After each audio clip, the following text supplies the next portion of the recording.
الحمدللہ رب العالمین والصلاة والسلام علی رسولہ الکریم وعلی آلہ واصحابہ اجمعین اما بعد فاعوذ باللہ من الشیطان الرجیم بسم اللہ الرحمن الرحیم رب اشرح لی صدری ویسر لی امری واحلل عقدۃ من لسانی یفقہوا قولی۔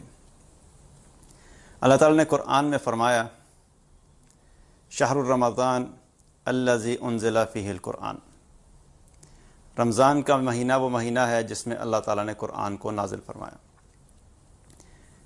قرآن اللہ تعالیٰ کی سب سے بہترین کتاب، سب سے بہترین کلام، اور اس کتاب کے لیے اللہ سبحانہ تعالیٰ نے اس بہترین کتاب کے لیے سب سے بہترین فرشتے کا انتخاب کیا جو اس کو لے کر زمین پہ آئے، جبریل علیہ السلام۔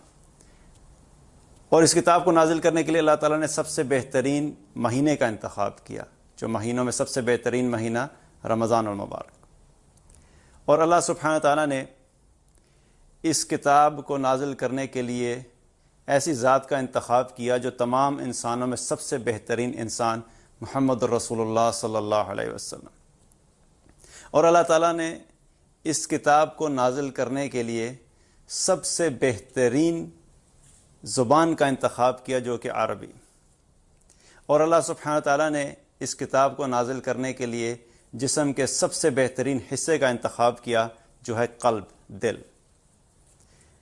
تو اس کتاب سے متعلق ہر چیز بہترین ہے، تو جو شخص یہ چاہتا ہے کہ اس کی دنیا کی زندگی بھی بہترین ہو جائے اور اس کی آخرت کی زندگی بھی بہترین ہو جائے، تو اس کو یہ چاہیے کہ اس کتاب کو اپنی زندگی کا حصہ بنا لے۔ جو بھی اس کتاب کے مطابق اپنا عمل کرے گا، اللہ تعالیٰ اس کی دنیا کو بھی بہترین کر دے گا اور اس کی آخرت کو بھی بہترین کر دے گا۔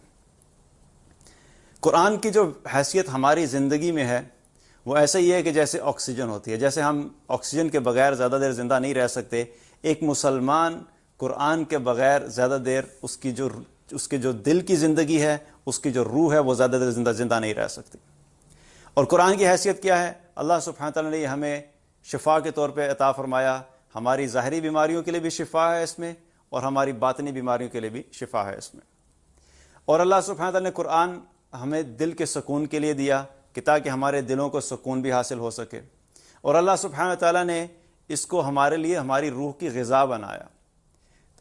ہم تو موسیقی کو روح کی غذا سمجھتے ہیں نا، جو حقیقت میں روح کی وبا ہے اس کو ہم نے بنا دیا روح کی غذا۔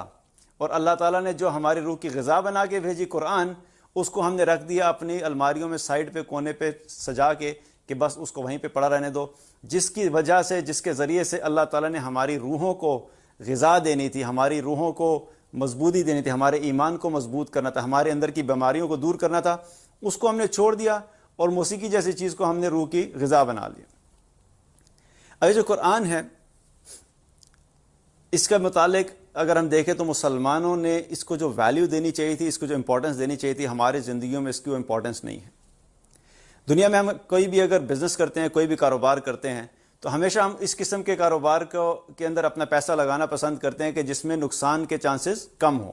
اول تو ہم کوشش کرتے ہیں کہ نقصان ہو ہی نہیں، لیکن اگر نقصان کے چانسز ہوں بھی تو ہم کوشش یہ کرتے ہیں کہ ایسے کاروبار میں اپنا پیسہ لگائیں جہاں پہ ہمیں نقصان نہیں ہو۔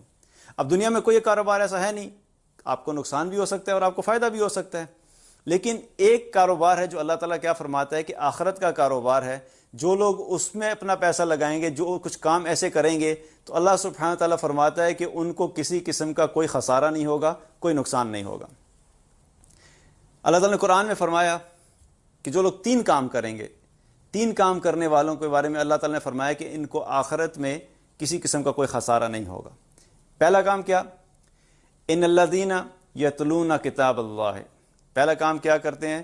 وہ لوگ جو اللہ کی کتاب کو پڑھتے ہیں۔ دوسرا کام وَأَقَامُوا الصَّلَاةَ، جو نماز قائم کرتے ہیں۔ اور تیسرا کام کیا؟ وَأَنفَقُوا مِمَّا رَزَقْنَاهُمْ سِرًّا وَعَلَانِيَّةً۔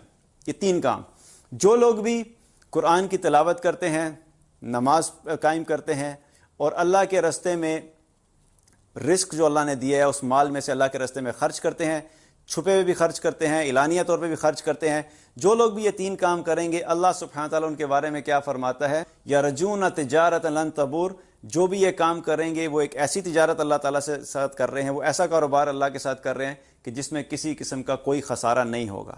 there is absolutely no chance of a loss۔ کوئی نقصان نہیں ہوگا۔ یہ 3 کام کرنے والوں کے لیے اللہ تعالیٰ نے گارنٹی دی ہے کہ انہیں کسی قسم کا کوئی خسارہ نہیں ہوگا۔ اب اسی طریقے سے اگر ہم قرآن کی طرف دیکھیں تو قرآن اللہ تعالیٰ نے ہمیں دیا کس لیے تھا؟ کہ ہم اس کے ذریعے سے اپنے مسائل کا حل نکال سکیں۔ ہم اگر اپنے مسائل کا جائزہ لیں تو ہمارے کچھ بڑے مسائل ہیں اور کچھ چھوٹے مسائل ہیں۔ بڑے مسائل میں آپ اگر دیکھیں کہیں پہ بھی آپ بیٹھیں گے تو آپ کو ڈسکشن سے پتہ لگے گا کہ لوگوں کے کچھ بڑے مسائل ہیں وہ کامن مسائل ہیں۔ مثال کے طور پہ ہر انسان معیشت کے بارے میں پریشان ہے کہ معیشت کا بڑی خراب ہو رہی ہے اور اکانومی بڑی خراب چل رہی ہے، حالات بڑے خراب ہیں۔ اور معاش کا بھی مسئلہ ہے، لوگوں کے اپنے روزگار کا مسئلہ، جن کے پاس جابز نہیں ہیں وہ ویسے پریشان ہیں، جن کے پاس جابز ہیں وہ بھی پریشان ہے کہ ہماری جاب اچھی نہیں ہے، جس کا بزنس چل رہا ہے وہ بھی پریشان ہے کہ بزنس ٹھیک نہیں چل رہا، اور جس کے پاس بزنس ہے ہی نہیں وہ ویسے ہی پریشان ہے۔ تو ہمارے معاش اور ہماری معیشت دونوں کا مسئلہ ہے، اور ہم لوگ ان مسائل کا حل اپنی ذہن سے اپنی عقل سے نکالنے کی کوشش کر رہے ہیں۔ اللہ سبحانہ تعالیٰ نے ان تمام چیزوں کے مسائل کا حل ہمیں قرآن میں دیا ہے۔ اب ہمارا مسئلہ کیا ہے کہ جب تک کسی چیز کا ڈائگنوسس ٹھیک نہیں ہو، روٹ کاز انالیسس جسے کہتے ہیں، اگر وہ صحیح طریقے سے نہیں ہو تو اس کا سولوشن بھی ٹھیک نہیں نکل سکتا۔ مثال کے طور پہ ڈاکٹر کے پاس آپ جاتے ہیں تو ڈاکٹر اگر بیماری کو صحیح طریقے سے ڈائگنوز نہیں کرے گا تو چاہے وہ کوئی بھی میڈیسن دے آپ کی بیماری ٹھیک نہیں ہوگی۔ مثال کے طور پہ بیماری تھی ٹی بی، لیکن وہ میڈیسن دے رہا ہے آپ کو ہیپیٹائٹس کی، تو کبھی بھی بیماری ٹھیک نہیں ہوگی جب تک کہ بیماری کی صحیح جڑ کو نہیں پکڑیں گے، اس کے حساب سے اس کی دوائی بھی صحیح طریقے سے نہیں بتائی جا سکتی کہ اس کا حل کیا ہے۔ اللہ سبحانہ تعالیٰ نے ابھی جو معاش اور ہماری معیشت کا مسئلہ ہے اس کے بارے میں پہلے اللہ تعالیٰ نے قرآن میں بتایا کہ یہ تمہاری معیشت خراب کیوں ہوتی ہے۔ اللہ سبحانہ تعالیٰ نے فرمایا وَمَنْ أَعْرَضَ عَنْ ذِكْرِي فَإِنَّ لَهُ مَعِيشَةً ضَنْكَ، کہ جو شخص بھی اور جو لوگ بھی اور جو قوم بھی میرے ذکر یعنی میرے قرآن سے اعراض کریں گے ہم ان کی معیشت کو تنگ کر دیں گے۔ تو معیشت کے تنگ ہونے کی وجہ اللہ سبحانہ تعالیٰ کیا فرما رہے ہیں کہ جو شخص بھی میرے قرآن سے دور ہوگا، اس میں جو لفظ ذکر ہے، ذکر کا مطلب کیا ہے؟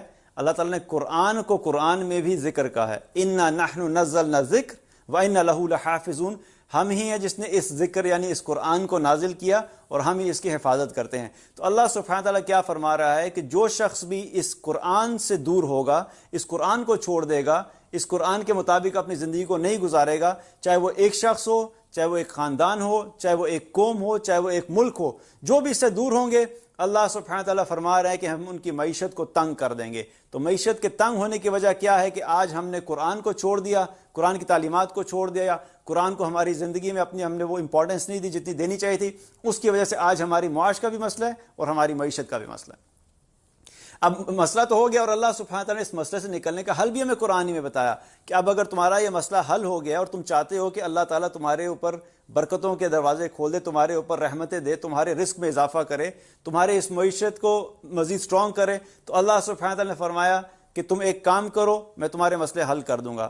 وہ کیا فرمایا؟ وَلَوْ أَنَّ أَهْلَ الْقُرَىٰ آمَنُوا وَاتَّقَوْا لَفَتَحْنَا عَلَيْهِمْ بَرَكَاتٍ مِّنَ السَّمَاءِ وَالْأَرْضِ، کہ اگر یہ ایک بستی والے ایمان لے آئیں اور تقوی اختیار کریں، دو چیزیں اللہ تعالیٰ نے فرمایا کہ تم دو کام کر لو، اس آیت کے پہلے حصے کے اوپر تم عمل کر لو، دوسرے حصے پہ جو کمٹمنٹ ہے وہ میں پوری کر لوں گا۔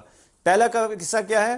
وَلَوْ أَنَّ أَهْلَ الْقُرَىٰ آمَنُوا وَاتَّقُوا، تم ایمان لے آؤ، جیسا ایمان لانے کا حق ہے، اللہ پہ ایمان، اللہ پہ یقین، اللہ پہ توکل، اللہ پہ بھروسہ، اللہ کی قدرت پہ یقین، اور تم تقوی اختیار کرو، اپنے آپ کو گناہوں سے دور کر دو، اللہ اور اللہ کے رسول صلی اللہ علیہ وسلم کی فرما برداری والی زندگی پہ آ جاؤ، نافرمانیاں کرنا چھوڑ دو، تم یہ کام کرنا شروع کر دو، ایمان لے آؤ، تقوی اختیار کرو، تو اللہ سبحانہ تعالیٰ کیا فرماتا ہے کہ میں تمہارے لیے رحمتوں کے دروازے کھول دوں گا، لَفَتَحْنَا عَلَيْهِمْ بَرَكَاتٍ مِّنَ السَّمَاءِ وَالْأَرْضِ، میں تمہارے لیے زمین اور آسمان سے برکتوں کے دروازے کھول دوں گا۔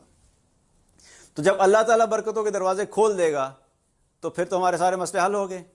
تو کرنے کا کیا کام ہے کہ ہم نے ایمان پہ کام کرنا ہے اور تقوی پہ کام کرنا ہے۔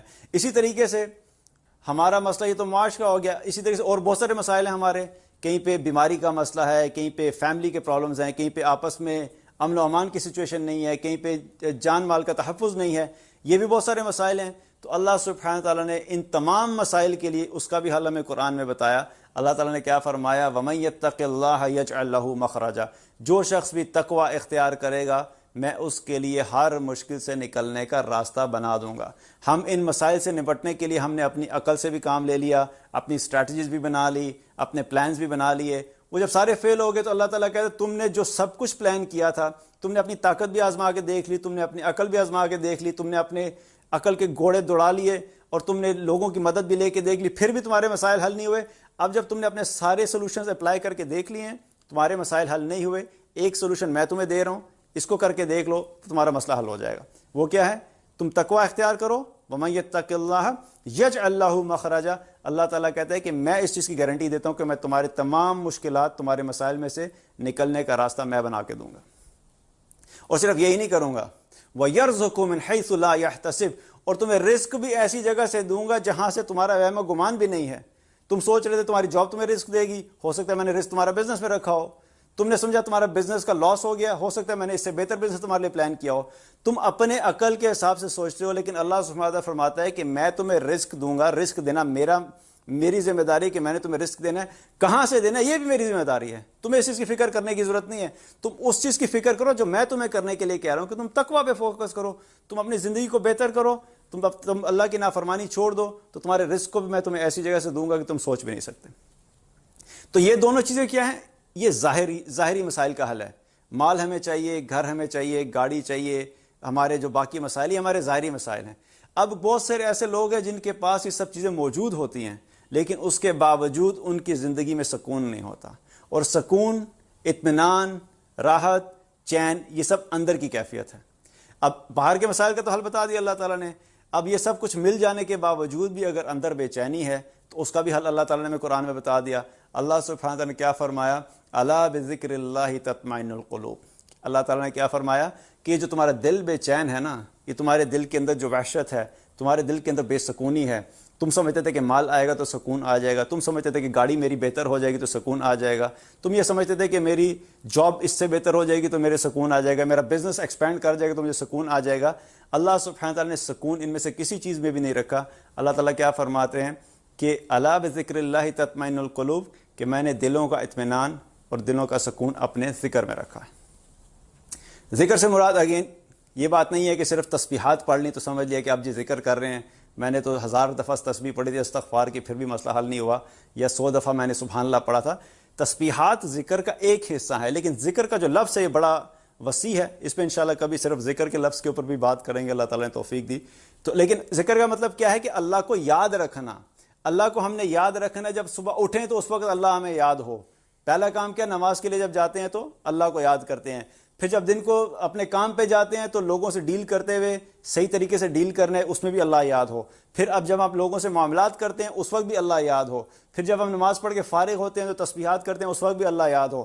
اور پھر جب ہم لوگ کبھی فارغ بیٹھے ہوں تو فارغ بیٹھ کے بھی اللہ کے بارے میں سوچنا، اللہ کی شان کے بارے میں سوچنا، اللہ کی عظمت کے بارے میں سوچنا، اللہ کی رحمت کے بارے میں سوچنا، اللہ کی مغفرت کے بارے میں سوچنا، آخرت کے بارے میں سوچنا، جنت کے بارے میں سوچنا، جہنم کے بارے میں سوچنا، قیامت والے دن اللہ کے سامنے کھڑے ہونے کے بارے میں سوچنا۔ یہ ساری چیزیں اللہ کی یاد سے متعلق ہیں۔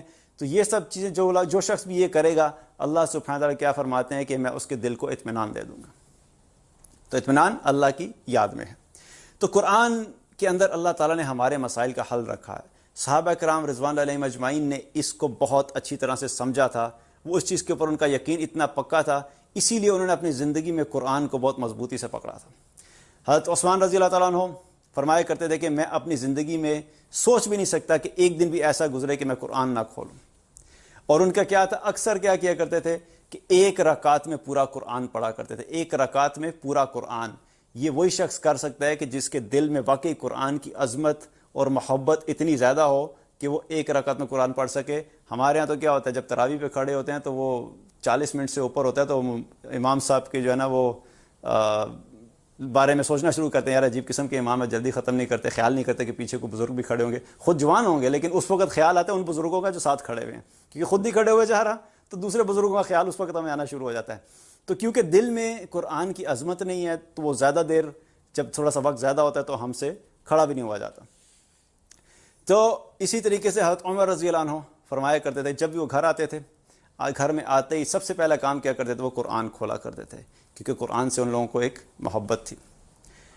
اب اگر دیکھیں تو دنیا میں مختلف جب باتیں کرتے ہیں تو ہم مختلف قسم کے حقوق کی بات کرتے ہیں، بچوں کے حقوق، والدین کے حقوق، خاوند کے حقوق، بیوی کے حقوق، ایون جانوروں کے بھی حقوق ہیں، ہر قسم کے حقوق کی بات کرتے ہیں۔ نئی بات ہوتی تو قرآن کے حقوق کی بات نہیں ہوتی۔ اب جس چیز کی بات نہیں ہوتی اس کی اہمیت بھی زندگی میں اتنی ہی کم ہو جاتی ہے. جس چیز کے بارے میں آپ بولتے رہیں گے, جس چیز کے بارے میں تذکرہ کرتے رہیں گے, اس چیز کی اہمیت بھی ہوگی, لوگ اس چیز کے بارے میں سوچیں گے بھی, عمل کرنے کی بھی کوشش کریں گے. لیکن جس چیز کی بات ہی نہیں ہوگی, وہ بات نہ ہونے کی وجہ سے اس کی ویلیو, امپورٹنس جو ہے نا وہ کم ہو جاتی ہے. اب قرآن کے جس طرح باقی چیزوں کے ہمارے حقوق ہیں, اسی طریقے سے قرآن کے بھی ہم پر حقوق ہیں. اللہ سبحانہ تعالیٰ نے ہمارے پہ قرآن کے بھی کچھ حقوق دیے ہیں. قرآن کے حقوق میں سے کیا ہے؟ پہلا حق کیا ہے؟ وہ اس پہ ایمان لانا. یہ پہلا حق تو ہر مسلمان نے پورا کیا ہوا ہے. الحمدللہ تقریباً دنیا میں اس وقت 2 ارب کے قریب مسلمان ہیں. تو پہلا حق جو ہے اس پہ ایمان لے کے آنا کہ اللہ کی کتاب ہے, یہ اللہ کا کلام ہے, اس پہ ایک ایک لفظ, ایک ایک حرف جو لکھا ہوا ہے بالکل سچ ہے, اس چیز پہ ایمان رکھنا. یہ ایمان تو ہر مسلمان کا ہے. تو پہلے حق میں تو ہر مسلمان کامیاب. دوسرا حق کیا ہے؟ دوسرا حق اس کا کیا ہے کہ اس کی تلاوت کرنا. اب دوسرے حق کے اوپر آ کے بہت سارے مسلمان جو ہیں وہ دوسرے حق کے اوپر آ کے رہ جاتے ہیں, وہ اس کو کوالیفائی نہیں کر پاتے. اور قرآن کی تلاوت کرنے کے بارے میں کیا حکم ہے کہ کیسے تلاوت کرنی ہے؟ ورتل القرآن ترتیلا. اللہ تعالیٰ نے کیا فرمایا کہ قرآن کو پڑھو ٹھہر کے, اس کو اچھی آواز میں, اچھے طریقے سے, اس کے الفاظ, اس کے حروف کی ادائیگی بالکل ٹھیک ہو, اس طریقے سے قرآن کو پڑھو. یہ قرآن کے حقوق میں سے ہے. یہ نہ ہو کہ جب تم قرآن پڑھنا شروع کرو تو ایسے لگے کہ جیسے اخبار جہاں پڑھتے چلے جا رہے ہو اور ایک نان سٹاپ جو ہے بغیر سوچے سمجھے ایک ہی فلو میں پڑھ رہے ہو. اس کو آرام سے ٹھہر کے پڑھنا, یہ قرآن کے حقوق میں سے ہے. اب جو قرآن کی تلاوت کرنا ہے یہ کوئی چھوٹا عمل نہیں ہے, یہ بہت بڑا عمل ہے جو آج ہماری زندگیوں سے نکل چکا ہے. عبادت گزار مل جائیں گے, تہجد گزار بھی مل جائیں گے, تسبیحات کرنے والے بھی مل جائیں گے, لیکن قرآن پڑھنے والے بہت کم ہو گئے. نمازیں بھی چل رہی ہیں, عبادات بھی چل رہی ہیں, لیکن قرآن کے ساتھ تعلق بہت کم ہوتا چلا جا رہا ہے. اس چیز کے اوپر زیادہ فوکس کرنا. اور قرآن پڑھنے والے کے بارے میں نبی صلی اللہ علیہ وسلم نے کیا فرمایا؟ ہم لوگ اگر اپنی زندگی میں دیکھیں تو ہم لوگوں کو دیکھ کے ان پہ رشک کرتے ہیں. جس کے پاس موٹر سائیکل ہے وہ رشک کرتا ہے گاڑی والے پہ, اور جس کے پاس گاڑی ہے, ہونڈا سیوک ہے, وہ BMW والے کو دیکھ کے رشک کرتا ہے. اسی طریقے سے جب ہم کہیں پہ جاتے ہیں, کہیں پہ بڑا گھر نظر آتا ہے تو ایک رشک ہوتا ہے کہ کاش ایسا میرا بھی ہوتا. تو ہم لوگوں کو دنیا کے اعتبار سے ان کی رینکنگ بھی کر رہے ہوتے ہیں, اور ان کے حساب سے دیکھ کے ہم رشک کرتے ہیں کہ کاش ہمارے پاس بھی یہ سب چیزیں ہوتی. نبی صلی اللہ علیہ وسلم نے ایک حدیث میں فرمایا, جو لوگ قرآن کی تلاوت کثرت سے کرتے ہیں, قرآن کی تلاوت کثرت سے کرنے والے قابل رشک لوگ ہیں. نبی صلی اللہ علیہ وسلم نے فرمایا کہ رشک کرنا ہے تو ان لوگوں پہ کرو کہ جو قرآن کی تلاوت کثرت سے کرتے ہیں. گاڑی کا نہیں بتایا, گھر کا نہیں بتایا, مال کا نہیں بتایا, برانڈز پہننے کا نہیں بتایا کہ برانڈڈ چیزیں پہنتے ہیں. کس چیز کا بتایا؟ اس پہ رشک کرو کہ جو کثرت سے قرآن کی تلاوت کرتا ہے. اگر تم ایک رکوع پڑھتے ہو تو دیکھو کہ آدھا پارہ پڑھنے والا کون شخص ہے, اس پہ رشک کرو. جو آدھا پارہ پڑھنے والا ہے ہر روز ایک پارہ پڑھنے والے پہ رشک کرے کہ یہ مجھ سے آگے ہے. رشک کرنا ہے تو اس پہ کرو کہ جو لوگ قرآن کی کثرت سے تلاوت کرتے ہیں ان پہ رشک کرنا چاہیے. اور اسی طریقے سے قرآن کی کثرت سے تلاوت کرنے والوں کے بارے میں نبی صلی اللہ علیہ وسلم نے فرمایا کہ جو لوگ کثرت سے قرآن کی تلاوت کرتے ہیں قیامت کے روز وہ مقرب فرشتوں کے ساتھ ہوں گے. کثرت سے تلاوت کرنے والے مقرب فرشتوں کے ساتھ ہوں گے, عام فرشتوں کے ساتھ بھی نہیں, مقرب فرشتوں کے ساتھ. یہاں پر بھی کیا بیسس بتائیں نبی صلی اللہ علیہ وسلم نے؟ قرآن کی کثرت سے تلاوت کرنے والے. اور قرآن کی تلاوت کرنے پہ جو اجر ہے وہ کیا ہے؟ آپ صلی اللہ علیہ وسلم نے ایک حدیث میں فرمایا کہ ہر حرف پہ 10 نیکیاں, ہر حرف پہ 10 نیکیاں. اور پھر اس کو ایکسپلین کیا تاکہ ہمارے ذہنوں میں کوئی کنفیوژن نہیں ہو. آپ صلی اللہ علیہ وسلم نے فرمایا الف لام میم کے بارے میں کہ الف لام میم ایک حرف نہیں ہے بلکہ کیا ہے؟ الف حرف و لام حرف و میم حرف. تو الف پڑھا جس نے اس کو 10, لام پڑھا 10, میم پڑھا 10. تو الف لام میم کے اوپر 30 نیکیاں, 30 نیکیاں صرف الف لام میم پہ.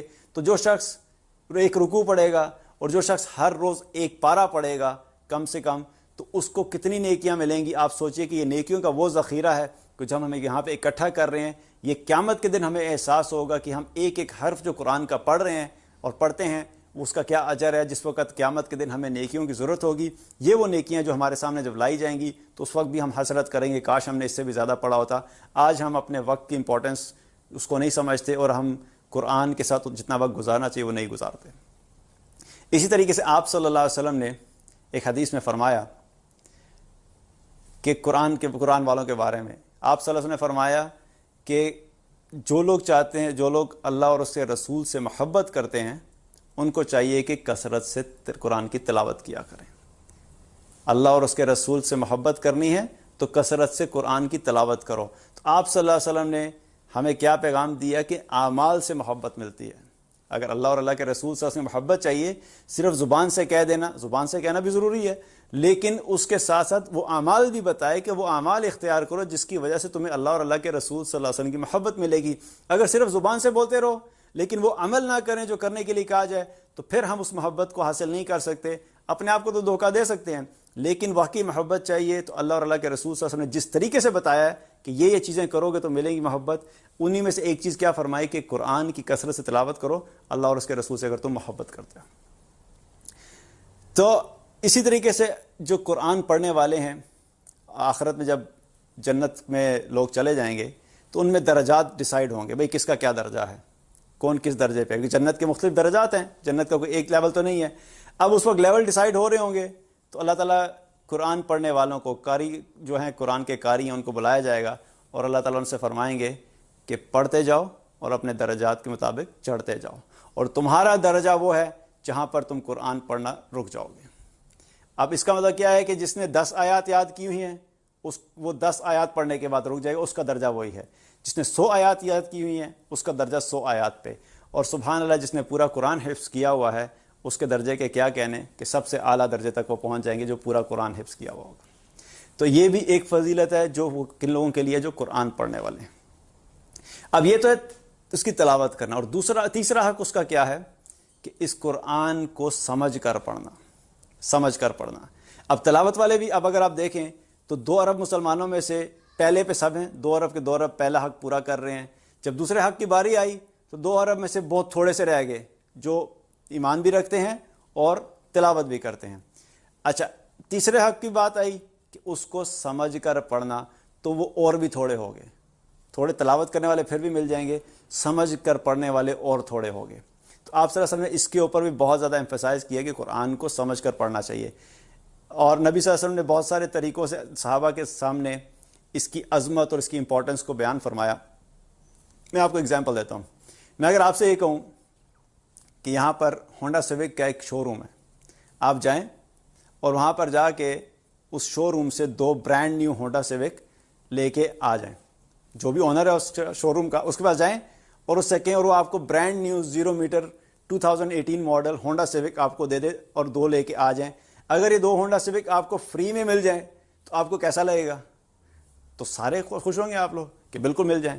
تو بلکہ میں آپ سے پوچھوں گا کہ بھئی ہاتھ کھڑا کریں کہ اگر آپ کو اس طرح مل جائے تو کیسا ملے گا؟ تو کچھ لوگ 2 ہاتھ کھڑے کر دیں گے کہ شاید ایک ہاتھ پہ 2 ملیں گی تو 2 ہاتھ پہ 4 مل جائیں گی۔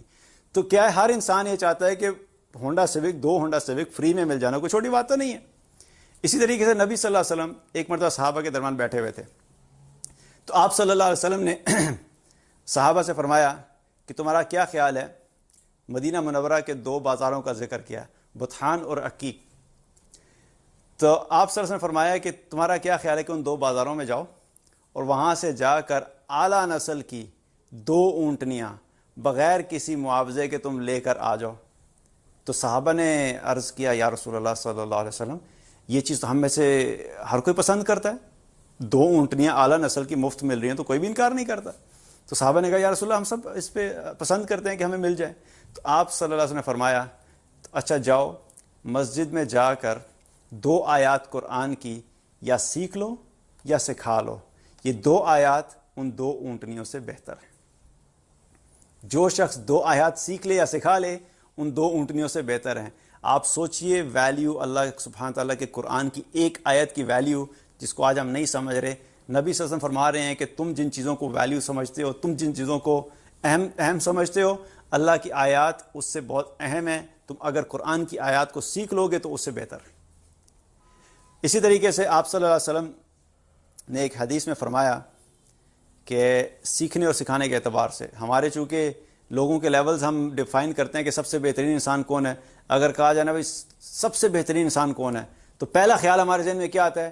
وہ شخص ہوگا جس کا ایک بہت بڑا سا گھر ہوگا، اس کے گھر کے باہر ایک فراری کھڑی ہوگی، ایک لیمبورگینی کھڑی ہوگی، ایک پورشے کھڑی ہوگی، اور پرالی ایک آسٹن مارٹن بھی کھڑی ہوگی، اور بگاٹی پرالی ہے، بگاٹی اس وقت یہ ذہن میں آتا ہے کہ یہ ساری چیزیں اس کے پاس ہوں گی وہی بہترین انسان ہوگا، رائٹ؟ اب نبی صلی اللہ علیہ وسلم نے کیا فرمایا کہ بہترین انسان کون ہے؟ ہمارے حساب سے کون ہے یہ بہترین انسان ہے؟ آپ صلی اللہ علیہ وسلم نے کیا فرمایا؟ تم میں بہترین انسان وہ ہے جو قرآن سیکھے اور قرآن سکھائے، سب سے بہترین انسان۔ اور جو انسان نبی صلی اللہ علیہ وسلم کے مطابق بہترین ہے، اس کے علاوہ کوئی بھی اور انسان بہترین نہیں ہوتا۔ ہم چاہے اپنی دنیا میں اپنے ذہن کے حساب سے جو مرضی کرائٹیریا ڈیفائن کرتے رہیں، جو کرائٹیریا نبی صلی اللہ علیہ وسلم نے ڈیفائن کر دیا وہ سب سے بہترین اور وہ سب سے صحیح کرائٹیریا، اور صرف وہی صحیح کرائٹیریا ہے کہ سب سے بہترین انسان کا۔ تو آپ صلی اللہ علیہ وسلم کے نزدیک آپ نے کیا فرمایا؟ بہترین انسان ہوا جو قرآن سیکھے اور سکھائے۔ تو ہم نے اگر بہترین انسانوں میں بننا ہے تو ہمارا ٹارگٹ کیا ہونا چاہیے کہ ہم قرآن سیکھنے والے ہوں یا سکھانے والے ہوں، اور دونوں میں بھی ہو سکتے ہیں۔ جو شخص سکھا رہا ہوتا ہے وہ سیکھ بھی رہا ہوتا ہے، تو اگر دونوں کیٹیگریز میں الحمدللہ یہ بہت بڑی سعادت کی بات ہے۔ لیکن کم سے کم درجے میں سیکھنے والے میں تو ہو سکتے ہیں نا، سیکھنے والوں میں سے تو ہوں کہ ہم قرآن سیکھنے والے ہوں۔ اب اسی طریقے سے آپ صلی اللہ علیہ وسلم نے ایک حدیث میں فرمایا، کثرت عبادت سے زیادہ مجھے کثرت علم والے زیادہ محبوب ہیں۔ کہ جو لوگ عبادات میں کثرت کرتے ہیں، فرائض تو کرنے ہیں، 5 وقت کی نماز جو فرض ہے وہ تو پڑھنی ہے، لیکن کیا ہے، نوافل کا اہتمام کرتے ہیں، تہجد بھی پڑھتے ہیں، ذکر بھی کرتے ہیں، جو نفلی عبادات ہیں۔ جو لوگ نفلی عبادات میں زیادہ ہیں اور ان کے مقابلے میں جو لوگ علم میں زیادہ ہیں، آپ صلی اللہ علیہ وسلم نے کیا فرمایا کہ مجھے علم میں زیادہ، جن لوگوں کے پاس علم زیادہ ہے مجھے وہ لوگ زیادہ محبوب ہیں۔ تو آپ صلی اللہ علیہ وسلم نے بھی دین کے علم کو سیکھنے کو زیادہ امپورٹنس دی۔ اس کا مطلب یہ نہیں ہے کہ ہم کوئی نفلی عبادات کو چھوڑ دیا جائے، بالکل اس کے اوپر بھی فوکس کرنا ہے، لیکن اس کے ساتھ ساتھ دین کا علم سیکھنا، بالخصوص قرآن کو سیکھنا بہت ضروری ہے۔ تو یہ ایک اس کا حق ہے کہ اس کو سمجھ کر پڑھنا ہے۔ اور پھر اس کا جو چوتھا حق ہے وہ کیا ہے کہ جو کچھ بھی سمجھا اس پہ عمل بھی کرنا ہے۔ آج ہمارے ساتھ یہ معاملہ ہو گیا ہے، اسپیشلی جب سے یہ سوشل میڈیا عام ہوا ہے اور فیس بک ہو گیا اور واٹس ایپ ہو گیا اور یوٹیوب ہو گیا، ہر جگہ پر ہر طرح کی انفارمیشن اویلیبل ہے، ہر انسان ہر چیز شیئر کرتا جا رہا ہے۔ آپ کسی سے بات کرتے ہیں، جب دین کی بات کرنا شروع کرتے ہیں تو آپ کو 5 باتیں اور آگے سے بتا دیتا ہے کہ اچھا یہ بات نہیں ہے، اس میں یہ باتیں بھی ہیں۔ تو ظاہری طور پہ کیا لگ رہا ہے کہ جو انفارمیشن شیئرنگ ہے، لوگوں کے پاس جو معلومات ہیں جنہیں آپ کہہ لیں، وہ تو بہت ساری ہو گئی ہیں، لیکن جب عمل ہم دیکھتے ہیں اپنی زندگیوں میں تو عمل اور علم میں ایک بہت بڑا گیپ ہوتا ہے۔ تو وہ علم جو سیکھ لیا، وہ علم حقیقت میں علم بن ہی نہیں سکتا جب تک کہ عمل میں نہیں آئے۔ تو سب سے اہم کام کیا ہے کہ سیکھنے کے بعد اس کو اپنے عمل میں بھی لے کر آنا ہے، کیونکہ اگر عمل نہیں کیا تو یہی علم ہمارے لیے آخرت میں الٹا ہمارے خلاف ہو جائے گا، اور یہ حجت بنے گا ہمارے خلاف کہ اتنا کچھ جانے کے باوجود اس نے عمل کیوں نہیں کیا۔ اور اس کا جو آخری حق ہے وہ کیا ہے، اس کی تعلیمات کو اور قرآن کو پوری دنیا تک پہنچانا، دوسرے لوگوں تک پہنچانا، یہ بھی ہماری ذمہ داری ہے۔ اس کے حقوق میں سے ایک حق ہے کہ قرآن کی تعلیمات کو دوسروں تک پہنچانا۔ آپ صلی اللہ علیہ وسلم نے فرمایا بلغوا عنی ولو آیا، کہ پہنچا دو میری طرف سے چاہے ایک آیت ہی ہو۔ تو ایک آیت بھی اگر آپ کو پتہ ہے تو ہمارا فرض ہے کہ ہم نے دوسروں تک پہنچانی ہے، اور یہ دین کی دعوت، دین کی تبلیغ، قرآن و سنت کو لوگوں تک پہنچانا یہ ہر مسلمان کی ذمہ داری ہے۔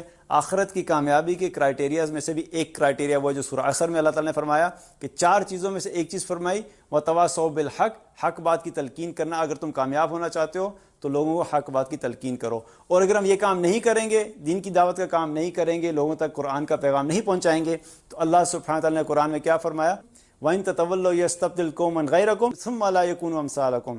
اللہ سبحانہ وتعالیٰ نے کیا فرمایا کہ اگر تم لوگ یہ کام نہیں کرو گے، دین کا کام نہیں کرو گے، لوگوں تک دین کا پیغام نہیں پہنچاؤ گے، قرآن کا پیغام نہیں پہنچاؤ گے، تو اللہ تعالیٰ کیا فرما رہا ہے کہ وَإِن تَتَوَلَّوْا يَسْتَبْدِلْ قَوْمًا غَيْرَكُمْ ثُمَّ لَا يَكُونُوا أَمْثَالَكُمْ، کہ میں تمہیں ایک ایسی قوم سے تبدیل کر دوں گا جو تمہاری طرح کے نہیں ہوں گے۔ اگر تم اپنی ذمہ داری پوری نہیں کرو گے تو میں تم لوگوں کو ہٹا کر تمہاری جگہ ایک ایسی قوم کو لے آؤں گا جو اللہ کے قرآن سے محبت بھی کریں گے، جو اس کے قرآن کے اوپر عمل بھی کریں گے، اور اس کے قرآن کی دعوت کو دوسروں تک پہنچائیں گے بھی۔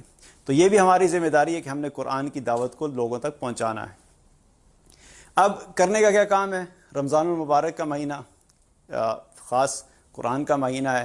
پہلی چیز کیا کرنی ہے کہ اس قرآن کے ساتھ اپنا تعلق قائم کریں۔ اگر بالکل نہیں پڑھتے تو پڑھنا شروع کر دیں، اور اگر پڑھ رہے تھے تو اس کو بڑھا دیں، اور اگر صرف تلاوت کر رہے تھے تو اس کو ترجمے سے بھی پڑھنا شروع کر دیں، کیونکہ پتہ تو ہو کہ اللہ تعالیٰ میں کیا کہہ رہا ہے۔ میں یہ نہیں کہہ رہا کہ اب ترجمے سے پڑھنے کا مطلب یہ ہے کہ گھر میں بیٹھ کے ہم فتوے بھی خود بنانا شروع کر دیں، اور وراثت کے مسائل ہیں تو وہ بھی ہم خود ہی بنا کے خود ہی لوگوں کو فتوے دینا شروع کر دیں. لیکن اس کا بہت بڑا حصہ جو ہے وہ ایمانیات کے اوپر ہے. اللہ تعالیٰ کہیں پہ اپنے جنت کی بات کرتا ہے، کہیں پہ جہنم کی بات کرتا ہے، کہیں پہ اپنی مغفرت کی بات کرتا ہے، کہیں پہ اپنی رحمت کی بات کرتا ہے، کہیں پہ اللہ تعالیٰ احکامات بتاتا ہے. تو وہ ساری چیزیں ہمیں اگر سمجھ نہیں آئے گی کہ اللہ تعالیٰ ہم سے کیا کہہ رہا ہے تو ثواب تو مل جائے گا، لیکن جو مقصد ہے قرآن کا کہ اس کے ذریعے سے ہمارے دلوں کو سکون حاصل ہو، اس کے ذریعے سے ہمیں پتہ ہو کہ ہمارے بنانے والے نے ہم سے بات کیا کر رہا ہے، ہمیں کیا رہا ہے، کیا کرنا ہے کیا نہیں کرنا، یہ اسی وقت پتہ لگے گا جب ہم اس کو ترجمے سے پڑھیں گے. اسی طریقے سے اگلا کام اور کیا کرنا ہے کہ کم سے کم ایک رکوع ضرور کر لیں. اگر نہیں بالکل پڑھ رہے تھے، زیرو بالکل نہیں پڑھ رہے، تو شروع کر لیں کہ پورے دن میں ایک رکوع کم از کم پڑھ لیا کریں. يا أيها الذين آمنوا كتب عليكم الصيام كما كتب على الذين من قبلكم لعلكم تتقون